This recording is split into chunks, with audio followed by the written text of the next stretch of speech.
Mahalaga na nga ba ang kasal para matawag kayong mag-asawa? O pwede ba kayong tawaging mag-asawa kahit hindi pa kayo kasal?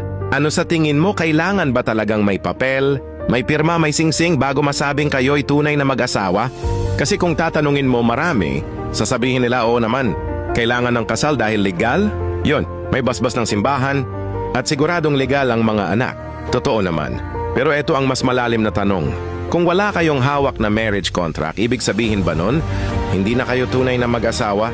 Dito na papasok yung mas masakit na katotohanan. Ang kasal ay papel lang. Papel na nagbibigay ng legalidad. Pero ang tunay na pag-aasawa hindi nakabase sa papel. Nasa sumpaan nyo, nasa paninindigan na magsasama kayo sa hirap at ginhawa. Nasa responsibilidad at sa pagmamahal na pinili nyong ibigay sa isa't isa. Balikan natin ang mga sinaunang tao lalo na sa Biblia. Meron ba silang engrandeng kasalan? Wala, di ba? Pero matatawag.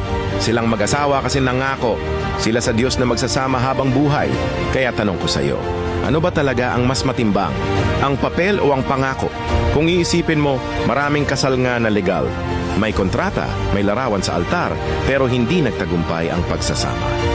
At meron namang magkapareha na walang kasal sa papel pero mas matatag, mas buo ang respeto, at mas totoo ang pagmamahalan. Kaya ikaw saan ka papanig, sa papel ba o sa paninindigan? Dahil essay huli, nasa tao pa rin naman yan. Oo, mahalaga. Ang kasal para sa kaayusan at pagkilala ng lipunan, pero tandaan mo, hindi papel ang magpapatibay sa relasyon, kundi yung katapatan, respeto, pagmamahal at pananampalataya sa Diyos na nagbuklod sa inyo.